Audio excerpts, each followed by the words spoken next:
네, 다들 잘 지내고 있나요? 네, 선생님도 잘 지내고 있습니다.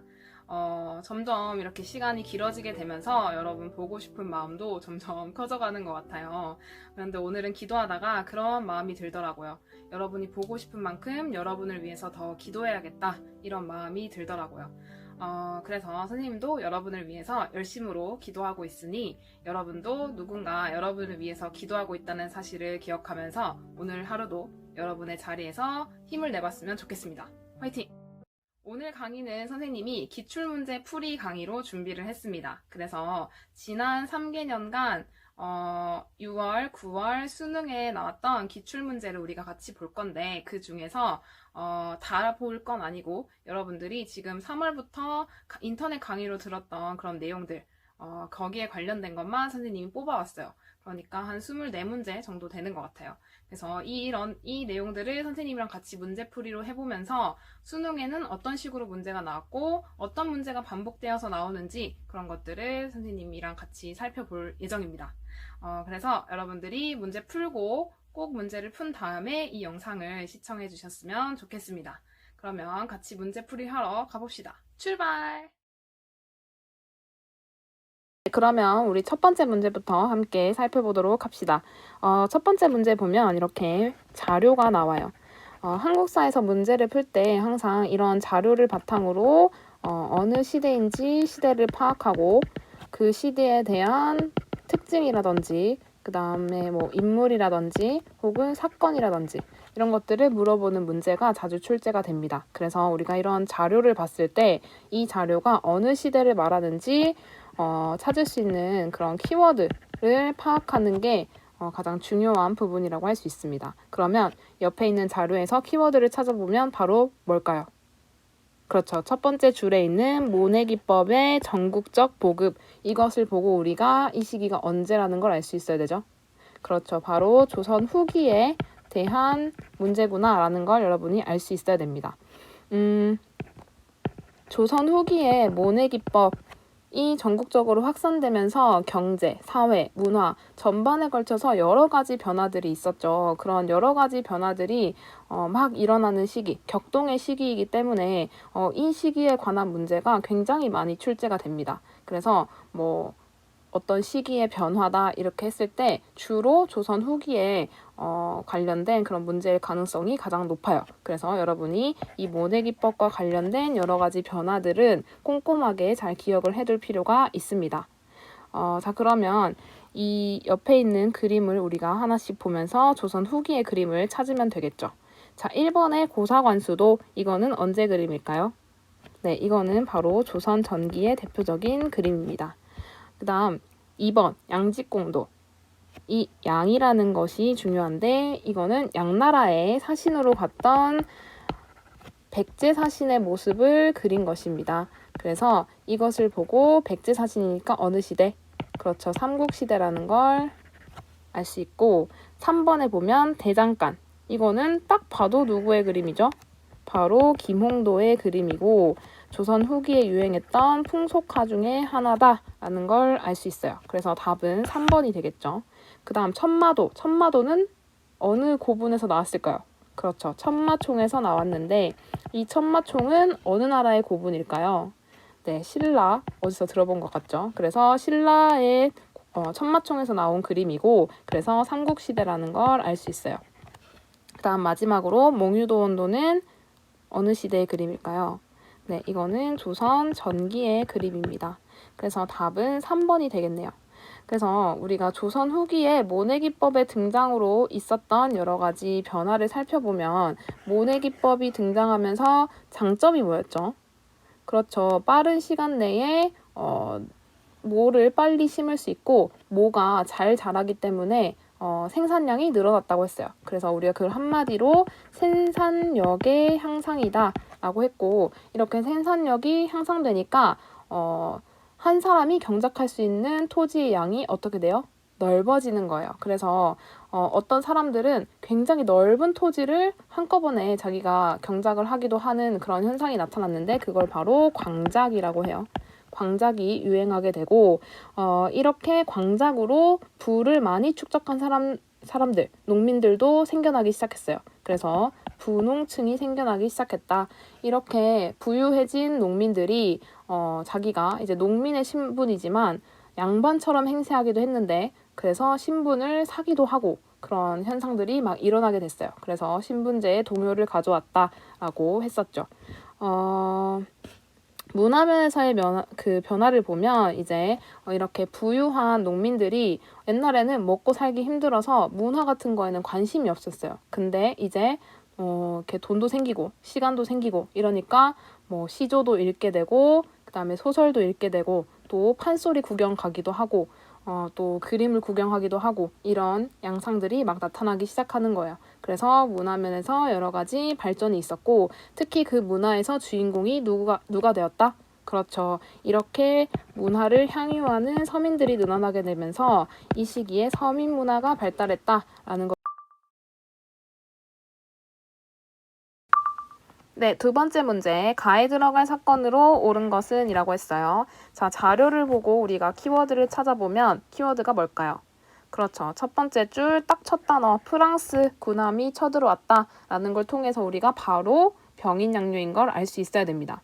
왜냐하면 우리 역사에서 프랑스가 쳐들어왔던 사건 병인 양요밖에 없어요. 그래서 병인 양요인 걸 알 수 있고 답은 1번이 되겠네요. 그러면 병인 양요의 원인은 뭐였죠? 그렇죠. 병인 박해 때문에 일어난 사건이에요. 병인 박해는 어떤 사건이었죠? 그렇죠. 프랑스에서 들어와 있었던 우리나라에 들어와 있었던 프랑스 선교사들 그리고 천주교 신자들을 대규모로 처형한 사건 그것이 바로 병인 박해였고 이것을 구실로 프랑스가 쳐들어온 사건을 우리가 병인 양요라고 했어요. 병인 양요에서 활약했던 그런 장군의 이름 세 번째 줄에 양원수 장군이었고 그 장소 그렇죠. 정족산성 이 정도는 여러분들이 기억을 해야 됩니다. 이거랑 더불어서 이 병인 양요의 결과 중에 중요한 게 하나 있는데 그게 뭐냐면 바로 그렇죠. 외교장갑, 도서, 약탈입니다. 이때 프랑스 군이 물러가면서 외교장각에 있는 도서들을 대규모로 약탈하거나 가져갔다라는 걸 여러분들이 기억을 해야 됩니다. 왜냐하면 이제 이거랑 병인 양요를 묶어서 문제를 많이 내기 때문입니다. 자, 병인 양요랑 세트 양요가 하나 더 있죠. 그렇죠. 신미 양요. 신미 양요는 누가 쳐들어온 사건? 그렇죠. 미국이 쳐들어온 사건입니다. 이 신미 양요의 원인이 되었던 사건은 뭐였죠? 네, 바로 제너럴 셔먼호 사건이 그 원인이었어요. 제너럴 셔먼호라는 상선을 타고 이 당시 사람들이 대동강 유역에 와서 이 조선 정부에 통상할 것을 요구하지만 조선 정부에서 이것을 반대하고 또 여기 서양 세력에 대한 반감을 가지고 있던 사람들이 이 제너럴 셔먼호를 불태우고 막 그런 사건이 있었어요. 그래서 이 사건을 구실로 왜 우리 미국의 배를 불태우고 그러냐라고 하면서 이제 쳐들어왔던 사건 그게 바로 신미양요였어요. 그래서 참고로 이제 제너럴 셔먼호에 타고 있던 선교사님 그렇죠. 토마스 선교사님 여기 타고 있었어요. 이 제너럴 셔먼호 사건이 있었고 이 신미양요 때 활약했던 장군의 이름 그렇죠. 어제연 장군 그리고 활약했던 곳 광성보라는 거 네, 다음 문제. 밑줄 친 폐단을 시정하기 위해 실시된 정책으로 옳은 것은 자, 이 폐단이 뭐냐면 곡물을 방납하는 폐단이래요. 자, 이것만 보고도 이 폐단을 시정하기 위한 정책 대동법이라는 걸 여러분들이 알 수 있어야 되고 자, 이 대동법에 관한 선지를 그럼 고르면 되는데 1번 양반에게도 군포를 징수하였다. 무슨 제? 이거는 호포제. 누구 때 실시된 정책? 그렇죠. 흥선대원군 때 실시된 정책. 관리에게 전지와 시지를 지급하였다. 이거 무슨 제도? 전식과 제도. 이거는 어느 시대? 고려 시대에 실시된 정책이다. 관료전을 지급하고 노급을 폐지하였다. 이거는 무슨 왕 때? 그렇죠. 신문왕 때 실시된 왕권 강화 정책. 그 다음 4번에 토산물 대신에 쌀 배등을 징수하였다. 이것이 바로 대동법에 관한 설명입니다. 그 다음 마지막 지주에게 결작으로 1결당 쌀 2도를 부과하였다. 이거는 그렇죠. 균역법으로 인해서 군포 수입이 줄어들고 그러면서 국가재정이 어려우니까 여기에 대한 보충세로 실시한 게 바로 결작입니다. 그래서 답은 4번이 되는데 이 조선 후기에 조세제도가 어떻게 변화했는지 그거를 우리가 이렇게 알아두는 것이 중요한 부분입니다. 그래서 그걸 차근차근 살펴보면 일단 조선의 조세제도 3가지, 토지에 부과하는 전세, 그 다음에 사람들이 노동력을 이렇게 국가에 바치고 또 군대에 가는 그런 역, 그 다음에 토산물, 특산물을 바치는 제도, 바로 공납, 이렇게 3가지가 있었어요. 근데 이 3가지에서 문제점이 발생하는 거예요. 일단 토지세, 전세에는 무슨 문제점이 있었냐? 풍년이냐 흉년이냐에 따라서 세율을 다르게 했어요. 그런데 이 풍흉을 따지는 것을 누가 했냐? 지방관들이 했어요. 그러니까 그 해 농사가 잘 안 됐는데도 지방관이 풍년 들었네, 세금 많이 내, 이렇게 하면은 세금을 많이 낼 수밖에 없는 거예요. 그래서 이렇게 세율이 달라지고 지방관의 착취가 심하니까 그러지 말고 영원히 고정해라. 전세를 영원히 1결당 4두로 고정해라 라고 했던 게 바로 영정법입니다. 영정법은 바로 인조 때 실시가 됐어요. 그 다음 역. 여기서 이제 군역이 중요한데 군대에 가는 대신 사람들이 포를 내는 거예요. 그거 우리가 군포라고 하는데 이 군포를 낼 때는 2피를 냈어요. 근데 이게 너무 사람들한테 부담이 되는 거예요. 그래서 잘 못 내고 이렇게 하는 경우가 발생하니까 군역의 부담을 2필에서 1필로 줄여준 것, 이게 바로 균역법입니다. 이 균역법은 영조 때 실시가 됩니다. 자, 그 다음에 공납. 공납은 특산물을 바치는 제도였는데 이 특산물을 바치는 과정에 있어서 방납업자들, 그러니까 예를 들어서 지리산에 사는 사람한테 광어회를 가져오라고 하는 거예요.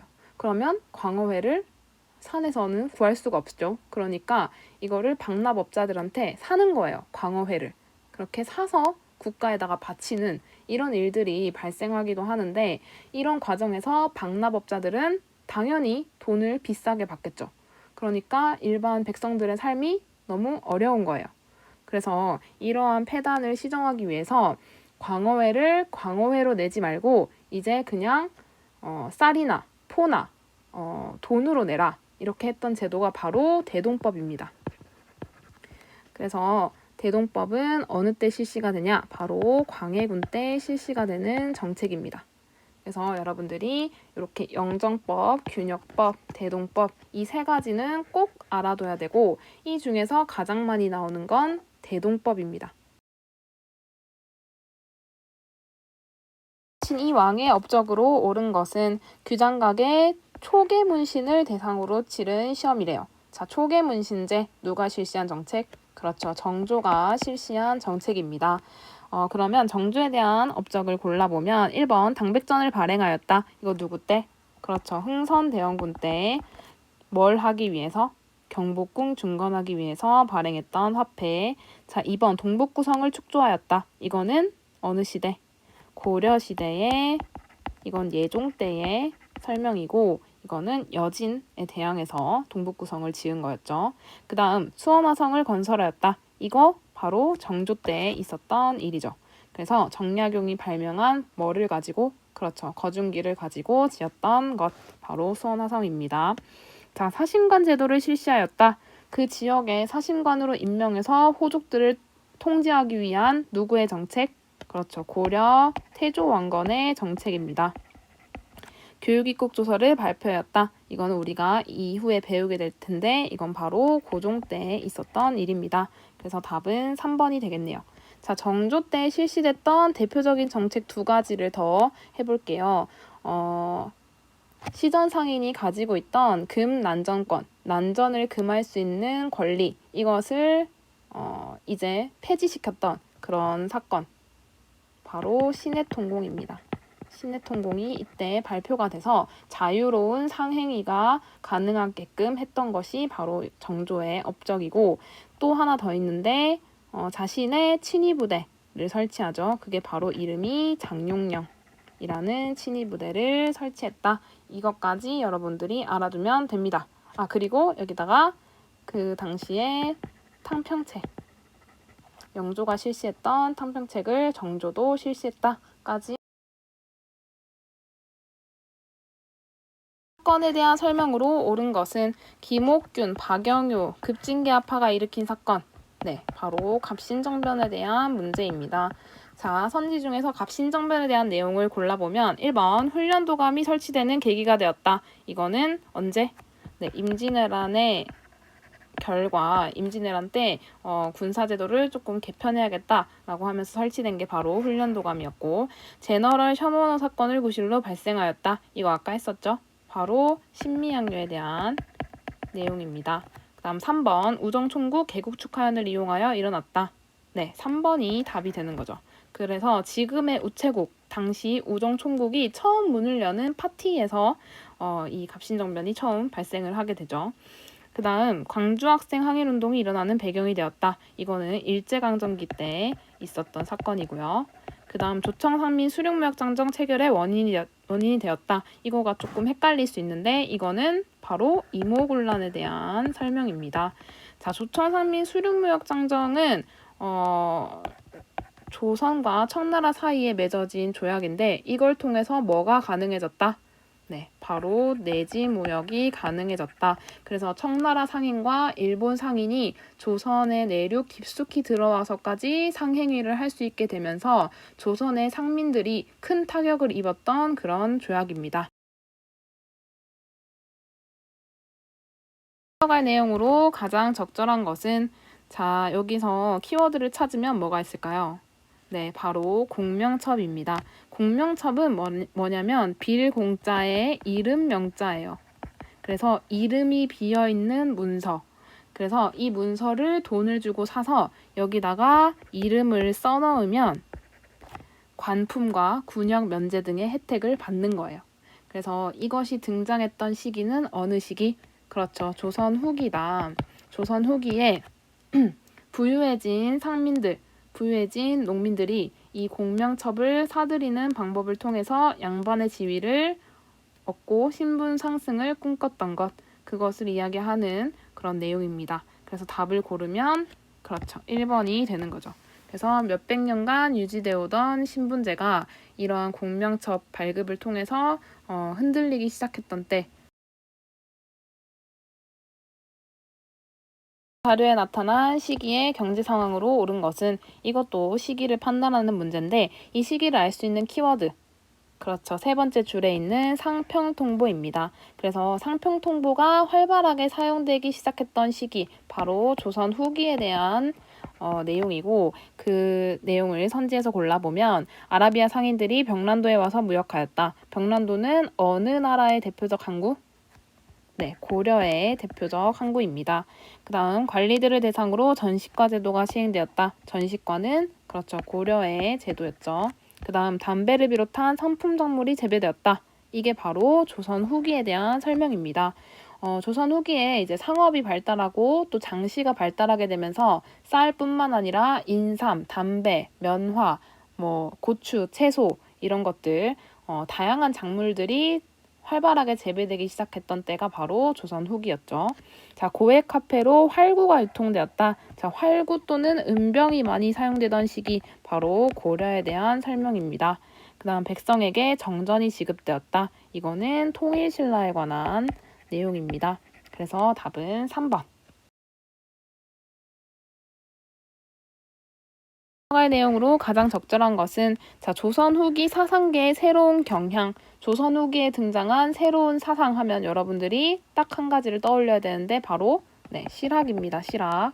실학에 관한 설명을 고르면 됩니다. 육두품 지식인 골품제 한계를 비판하다. 이거 언젠가요? 네, 이거 바로 통일신라 말기에 해당하는 내용입니다. 그 다음 북학파 상공업 중심의 개혁론을 주장하다. 이거 어떤 사람들을 얘기하는 거죠? 그렇죠. 중상학파들을 이야기하는 거고 이 사람들은 실학자의 한 부류였죠. 그래서 2번이 답이 되겠네요. 그 다음 최충, 구제학당을 설립하여 유학을 진흥시키다. 이거 바로 고려에 대한 내용입니다. 그 다음 이황과 이이, 이기론을 중심으로 성리학을 발전시키다. 이거는 조선 전기에 해당하는 내용이죠. 그래서 실학은 이러한 성리학에 대한 비판으로 실제 생활에서 사용할 수 있는 학문을 해야 한다라고 주장했던 학문이기 때문에 아니죠. 그 다음 신진사대부 성리학을 도입하여 사회모순을 개혁하려 하다. 이거 조선 후기가 아니라 조선 초기에 관한 설명입니다. 그래서 여러분들이 실학에 대해서도 알아둬야 되고 실학은 특별히 실학자들에 대한 대표적인 실학자 뭐 정약용이라든지 아니면 박제가 혹은 뭐 박지원 이런 사람들을 주고 실학을 물어본다든지 이런 문제가 출제가 되기 때문에 실학자의 이름, 사상 이런 것 대화가 이루어진 시기에 볼 수 있는 모습으로 가장 적절한 것은 여기서 키워드를 찾으면 통리기무화문 그리고 별기군 이런 것들은 정부에서 추진했던 흥선대원군 때 나라의 문을 잠그고 있다가 고종이 직접 정치를 하게 되면서 추진했던 개화정책이구나 라는 거를 여러분이 파악할 수 있어야 됩니다. 자, 그러면 1번부터 살펴보면 무역선을 타고 청해진에서 당으로 향하는 상인. 자, 청해진 이거 누가 생각나죠? 그렇죠. 장보고가 활약했던 시기는 통일신라 때. 그리고 2번 별무반에 편입되어 여진정벌에 나서는 군사. 자, 별무반과 별기군 헷갈리면 안 되죠. 이거 어느 때? 어느 시기? 그렇죠. 고려시대에 대한 설명입니다. 조사 시찰단의 일원으로 일본을 방문한 관료. 네, 답은 3번이 되겠네요. 그래서 이 당시에 개화 정책을 추진하다 보니까 여러 다른 나라들은 어떻게 하고 있는지 이런 것들을 보면서 적극적으로 받아들여야 되기 때문에 여러 가지 사절단을 보내면서 문물들을 시찰하게끔 했어요. 그래서 일본의 조사 시찰단 그리고 청나라에는 영선사 그다음에 미국에도 보내요. 미국에는 보빙사라는 등등의 사절단을 많이 이 시기에 보냅니다. 그 다음 4번 신돈의 개혁정치에 환호하는 노비. 자, 얘들아 이거는 공민왕 때 고려 공민왕 때 얘기죠. 그 다음 화백회의에 참석하는 진골귀족. 이거 신라에 대한 설명입니다. 그래서 이거는 삼국시대죠. 나오게 된 배경으로 옳은 것은 몇 년 전부터 청나라와 일본 상인이 상점을 한성에 개설했대요. 그래서 우리는 생업이 어려워지게 되었대요. 그래서 외국 상인들은 인천 밖으로 물러나게 하고 한성에서는 우리 조선 상인들만 영업할 수 있게 해달라 이런 요구를 했대요. 이거가 나오게 된 배경.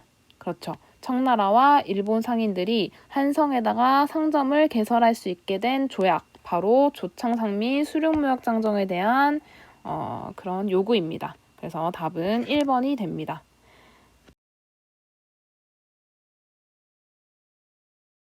다음 문제, 이것도 문화 문제네요. 자, 겸재정선의 진경산수와 그러니까 진짜 경치를 보고 그린 그림이다 라고 해서 진경산수화입니다. 그래서 밑에 있는 그림들 중에서 정선의 작품을 찾아보면 되는데 바로 인왕제색도가 정선의 작품입니다. 이거는 여러분들이 그냥 이름을 기억해 두는 수밖에 없어요. 그러면 2번은 천마도 아까 했었죠. 이거 삼국시대의 그림이고요. 그 다음 고사관수도 언제? 조선 전기의 대표적 작품입니다. 또 사신도 이거 현무 이거는 바로 고구려의 고분에 있는 그림이고요. 목류도원도 어느 시기? 이거 바로 조선 전기의 작품입니다. 가왕이 실시한 정책으로 옳은 것은 가의 아버지는 사도세자래요. 그리고 화성이 나왔어요. 이 왕은 누구일까요? 그렇죠. 정조에 관한 문제입니다. 선지를 살펴보면 이범윤을 간도관리사로 파견하였다. 네, 이거는 숙종에 대한 설명이고 이사부를 시켜 우상국을 정복하였다. 이거 우리 옛날에 배웠었는데 누구 왕 때? 바로 지증왕 때에 대한 설명이고요. 12목을 설치하고 지방관을 파견하였다. 이거는 어느 시대 누구? 네, 고려시대의 성종에 대한 설명입니다. 국왕의 친위부대인 장용령을 설치하였다. 네, 이게 바로 정조에 대한 설명이죠. 그 다음 쌍성 총관부를 공격하여 영토를 수복하였다. 이거 고려의 누구? 네, 공민왕에 대한 설명입니다. 그래서 답은 4번이 됩니다.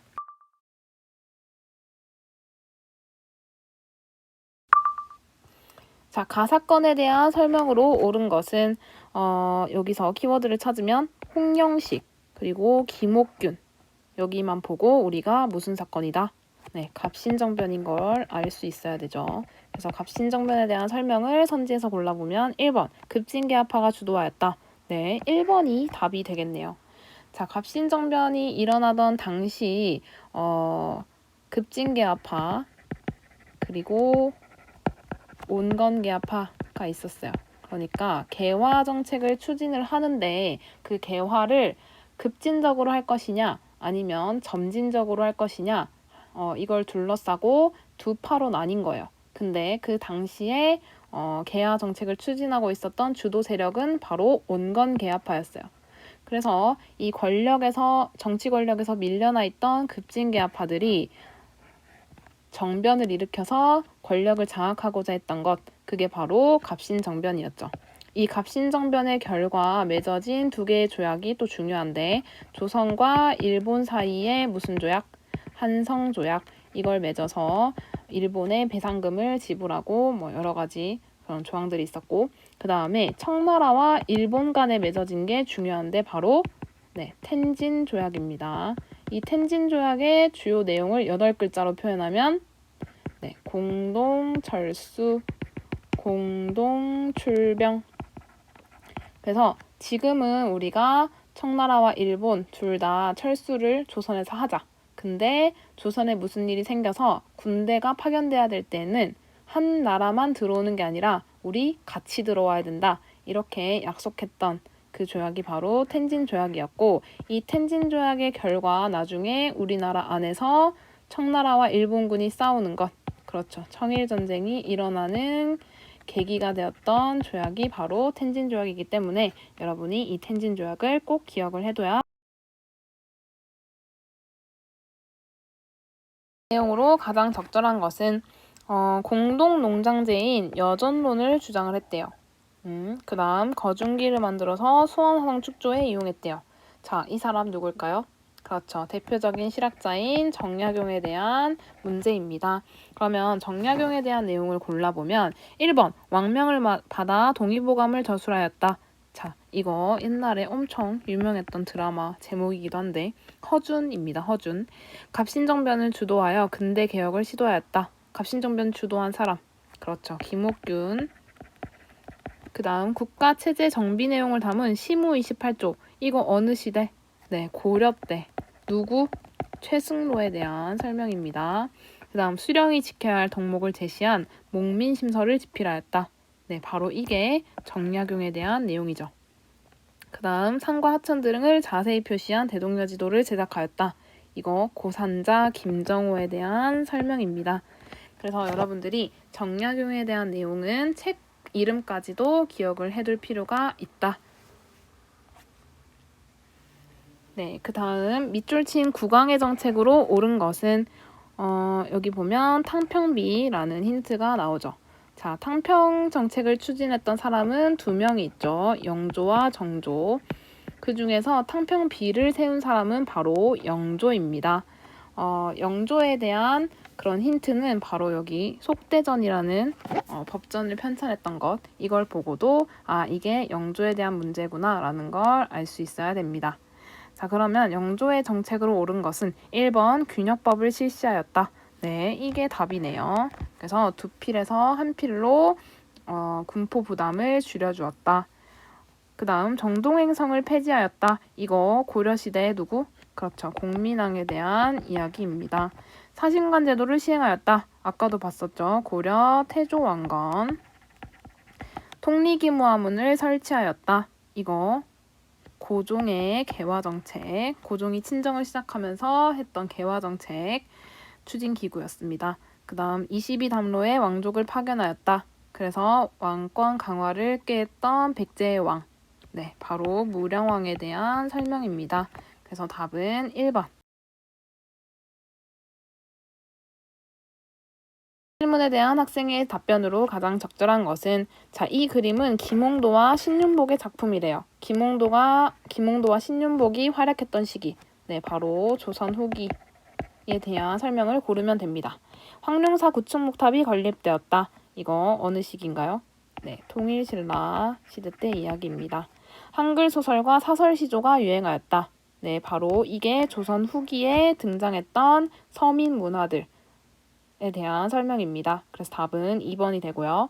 독창적인 기법의 상감 청자가 등장하였다. 청자가 유명한 시대, 바로 고려시대에 대한 설명.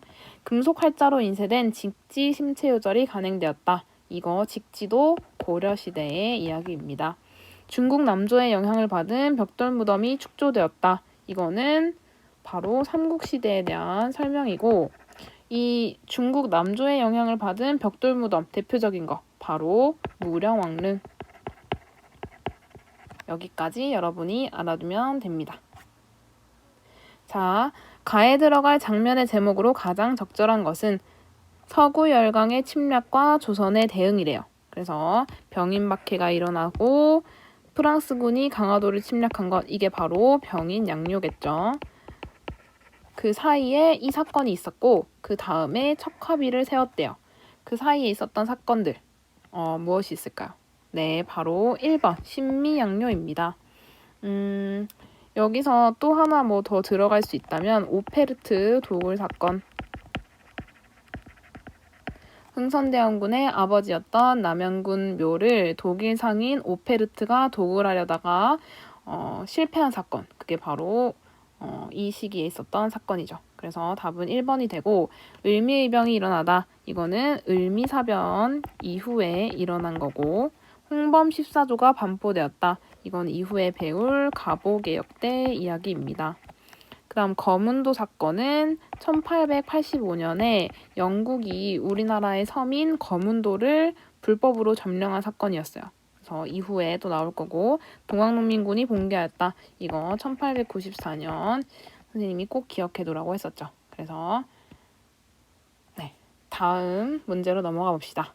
자, 다음 자료를 활용한 탐구 주제로 가장 적절한 것은 딱 봤더니 또 뭐가 나와요? 네, 첫 번째 줄에 공명첩이 나왔어요. 이거 언제다? 바로 또 조선 후기다. 조선 후기의 사회 변화를 물어보는 문제구나 라고 여러분이 파악을 하면 되고, 그럼 딱 답이 보이죠? 바로 2번입니다. 그래서 다음 문제. 밑줄 친 보완책에 해당하는 내용으로 가장 적절한 것은 자, 군포 부담을 한 필로 줄인 것이 백성들에게 도움이 되고 있대요. 군포를 두 필에서 한 필로 줄여준 것, 바로 균역법. 언제, 누구 때 시행했던 정책이죠? 바로 영조 때 시행했던 정책이죠. 그런데 두 필에서 한 필로 줄여주니까 재정이 부족하게 되었대요. 그래서 실시한 것, 아까 잠깐 선지에서 언급되었던 바로 결작이라는 보충세에 대한 그런 문제입니다. 그래서 답은 1번이 되는 거죠. 네, 넘어가 보도록 합시다. 자, 가에 들어갈 문화유산으로 가장 적절한 것은 탕평책 추진, 영조, 정조 둘 중에 한 명이구나. 그 다음 장용령 설치. 여기서 이게 바로 정조에 대한 그런 문제구나 라는 걸 여러분들이 파악할 수 있겠죠. 그래서 정조와 관련된 문화유산. 네, 4번 수원 화성입니다. 자, 다음 문제. 가사건에 대한 탐구 활동으로 가장 적절한 것은 1882년 구식군인들이 일으켰던 무슨 사건? 네, 바로 이모군란. 이모년에 일어난 군사들의 난리다 라고 해서 이모군란이죠. 이건 별기군 간의 차별 대우가 사건의 원인 중 하나였다 라는 거 여러분들이 기억을 해야 되고요. 그럼 여기에 대한 설명을 골라보면 백두산 정계비의 내용을 분석한다. 이거는 숙종 때 조선 숙종 때 이야기입니다. 아니고요. 그래서 도병마사와 설치된 목적을 찾아본다. 도병마사 이거 어느 시기에 있었던 기구죠? 그렇죠. 이거는 고려시대. 구서당 10정이 편성된 이유를 살펴본다.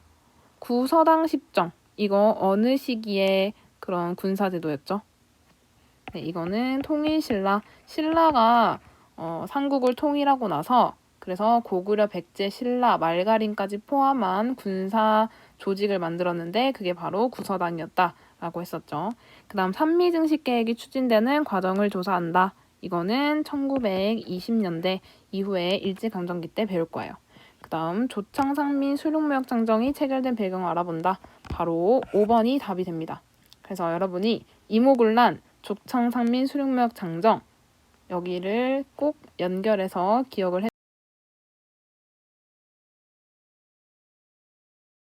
기역에 대한 정부의 대책으로 옳은 것은 자 기역 진주에서 밀란이 일어났는데 왜 일어났냐 했더니 백낙신이란 사람이 백성들을 지나치게 수탈했기 때문이래요. 자 이 시기는 언제일까요? 네 바로 소수의 가문에 의해서 권력이 독점되던 시기. 그래서 이러한 소수 가문에 의해서 백성들이 살기 매우 어려웠던 시기, 세도 정치에 관한 그런 사료입니다. 그래서 이 세도 정치에 일어났던 봉기 중에 대표적인 것 2개, 홍경래의 난과 임술련 전체에 여러 지역에서 일어났던 봉기들을 통틀어서 임술 농민 봉기 이렇게 2가지를 여러분이 기억을 해야 되고 이 세도 정치의 가장 큰 문제점이라고 한다면 5글자로 삼정의 문란. 그래서 전정, 군정, 환곡 이러한 제도들이 제대로 운영되지 못하고 그런 권력을 가진 사람들에 의해서 백성들을 수탈하는 도구처럼 돼버린 이런 삼정의 문란 때문에 사람들이 봉기를 일으켰다 이렇게 공부를 했었죠. 그래서 여기에 대한 정부의 대책을 찾아보면 1번 전민변정도감을 설치하였다. 이거 어느 시기죠? 고려 공민왕 때의 이야기입니다. 전민변정도감을 실시했던 그 이유가 뭐였죠? 그렇죠. 건문세족들의 그런 횡포에 대항하는 거죠. 그 다음 황룡사 구축목탑을 세웠다. 이거 아까 봤었죠. 네, 통일신라입니다. 삼정이정청을 설치하였다. 네, 3번이 답이 되는데 삼정이정청의 뜻풀이를 하면 삼정의 문란을 바르게 하기 위한 관청이다 라는 의미입니다. 삼정이정청을 설치해서 이런 삼정의 문란을 개선시키고자 하지만 결과적으로 봤을 때 성공하진 못해요. 어쨌든 그래도 정부가 이걸 설치해서 대처하려고 했다라는 사실 여러분들이 기억을 해야 됩니다. 자, 수원화성을 건설하였다. 이거 정조죠, 정조. 그 다음 정동행성을 폐지하였다. 이거 어느 왕 때? 바로 공민왕 때에 대한 설명입니다. 자, 넘어가서 다음 의견을 제시한 인물에 대한 설명으로 옳은 것은 비유하자면 재물은 우물과 같다. 퍼쓸수록 가득 차게 되고 이용하지 않으면 말라버린다. 그래서 재물을 뭐 하란 얘기예요? 네, 플렉스하란 얘기죠. 그래서 소비를 강조했던 사람입니다. 절약보다 소비. 그 다음 수레를 100대에 실는 것이 한 척의 배에 미치지 못하고 무트로 천리를 가는 것이 배로 만리를 가는 것보다 어렵다. 그래서 뭘 지금 사용하자는 거죠? 그렇죠. 배를 사용하자. 선박을 사용하자. 이렇게 주장을 하는 거죠. 결정적으로 여기서 북학의를 지었던 누구? 박제가에 대한 그런 설명입니다. 그래서 박제가는 무슨 학문? 네, 실학자 중에 한 명이고 특히 실학 중에서도 중상학파의 대표적 인물이죠. 그래서 여기에 대한 설명을 골라보면 삼국유사, 이련, 대동여지도 아까 봤었죠. 김정호. 일본군의 침입에 맞서 의병을 일으켰다. 네, 이거는 최익현이라는 사람입니다. 청에 발달된 기술을 수용하자고 주장하였다.